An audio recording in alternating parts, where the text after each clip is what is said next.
Hello, Steve Arts 89. Well, I revisited a classic the other night. I watched Cocoon 1 and 2. Now, I saw these on TV when I was a kid. And I think I didn't have a great memory of them. I sort of remember the aliens, and that's all I was watching it for. There was aliens in it, I'm a kid, I'm watching it because there's aliens in it. I didn't get the rest of the film. I didn't get what it was about. But I always wanted to watch them. I bought them both on DVD years ago, probably a decade ago, and have not gotten around to watch them. But, it occurred to me the other day I could die tomorrow and it would be a crime if I had not watched all the movies that I bought and hadn't read all the books that I've bought and, played with all the toys that I bought. Because I'm a collector and I spend all my time collecting. I don't actually take any time to enjoy the stuff. So I'm just trying to work through all my movies. And I watched both Cocoons. And the first film is magical. It is amazing and just beautiful. It was directed by Ron Howard. It was starring Steve Guttenberg and Jessica Tandy and Hume Cronyn and this new guy, Don Amici, I think his name is. He got a supporting Oscar for this film, and the effects got an Oscar as well. So I'm watching the effects really close. It's got music by James Horner, and it's an interesting story. Some aliens come to Earth to collect some alien beings that are being were left on the planet because there used to be an outpost on this planet, and they left a bunch of them, and they're down in the bottom of the ocean in these little cocoons, hibernating, I guess. And they come to get them, they bring them out of the ocean, they put them in a warm pool, they're regenerating them, and these old people from a nearby home who've been sneaking into the pool start to get regenerated themselves. They start to feel more youthful and healthy, and it cures their illnesses.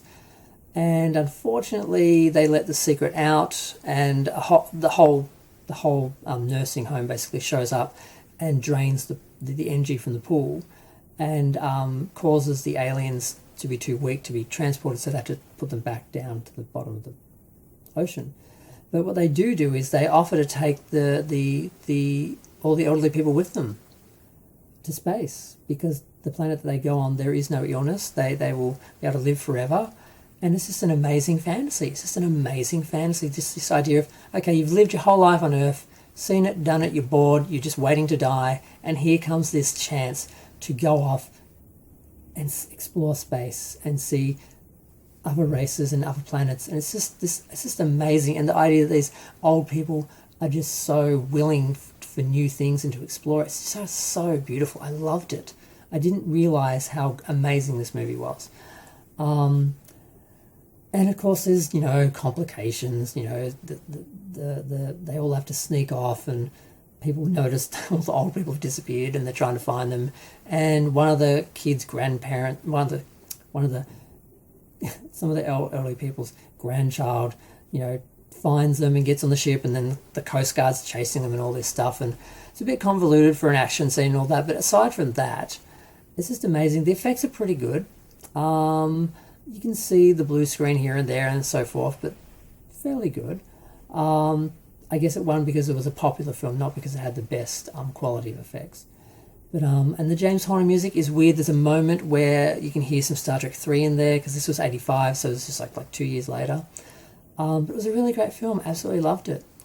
And I'm surprised I didn't remember more of it, but like I said, I saw it when I was a kid and I just watched it because it had aliens in it.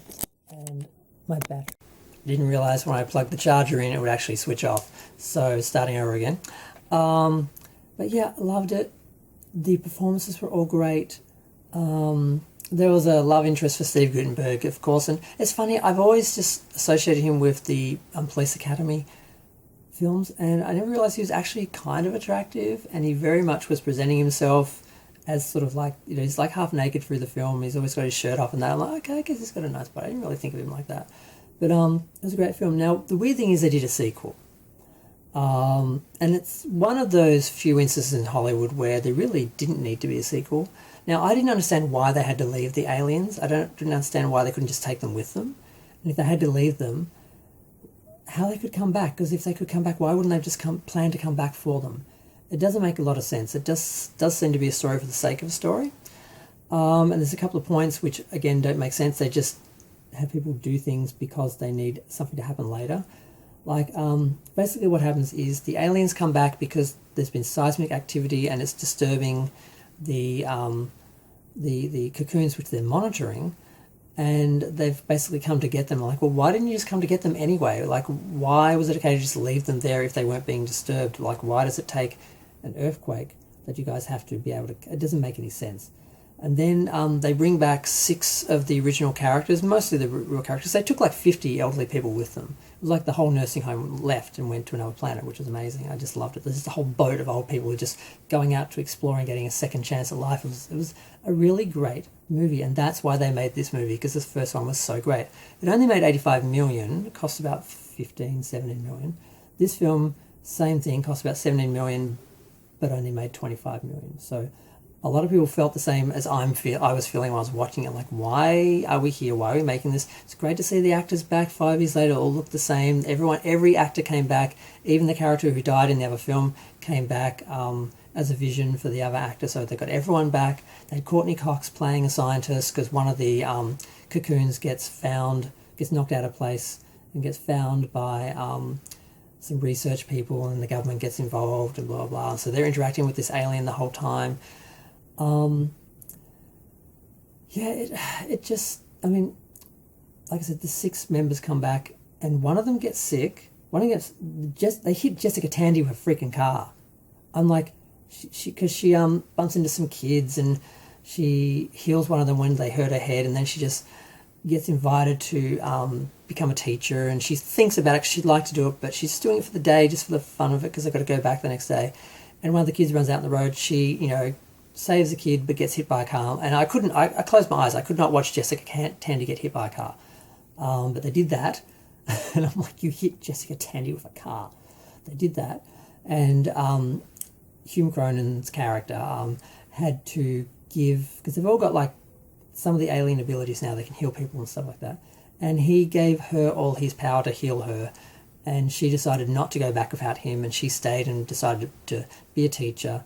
And then there was the grandparents decided to stay so they could watch their grandchild grow up for 5 years and then die. I mean, it made no sense to me. Like, okay, yeah, you'll get 5 years, you get to see this kid grow up, but then you're going to get sicker and sicker and then die, and it'll be too late for you to go with them. So, like, you've got about 5 years left on this earth. You can have a whole nother life somewhere else and come back and visit him when he's an adult, when you won't be able to when you're gone. So what's 5 like intense years now before you die compared to being able to maybe visit this kid your whole life, backwards and forwards? So it didn't make any sense to me. And the other couple get pregnant, so they have to go back because obviously she won't be able to have the child at that age. So they go back, but they get that little gift.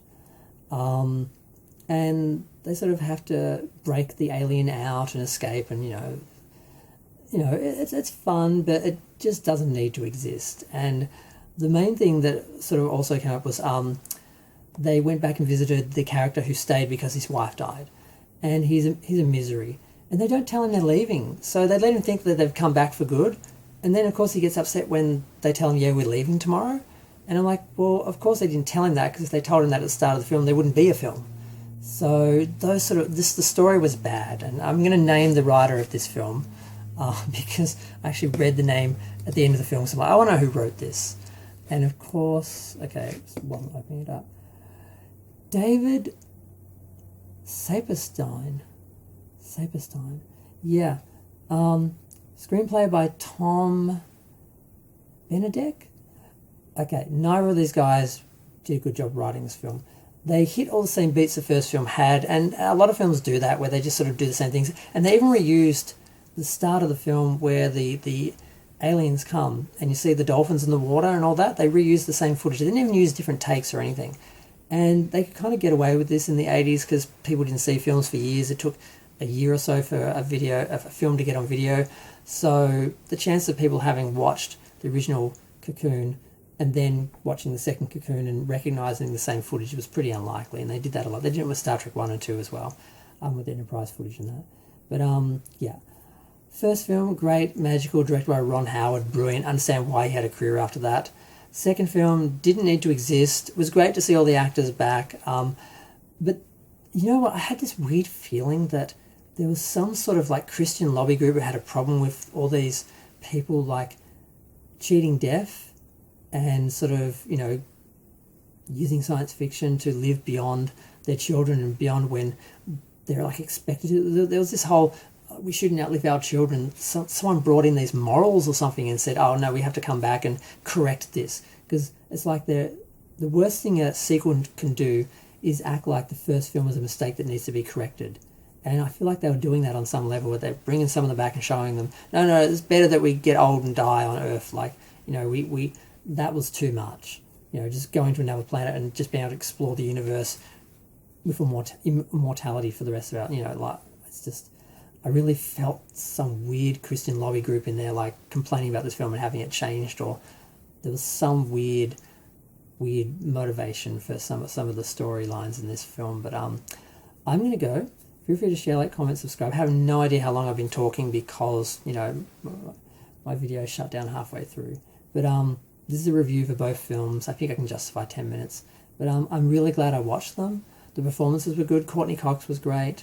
And once you get past the fact the second film doesn't need to exist, you can just kind of enjoy it, because why not? Just spend more time with the characters, you know. It's just, you know, I can see why it only made $25 million, because there just didn't need to be a sequel, and I can't imagine anyone had anything great to say about it existing just for the sake of it. But I'm glad all those actors got to work again. They all had a great time. I'm still talking. I'm going to go.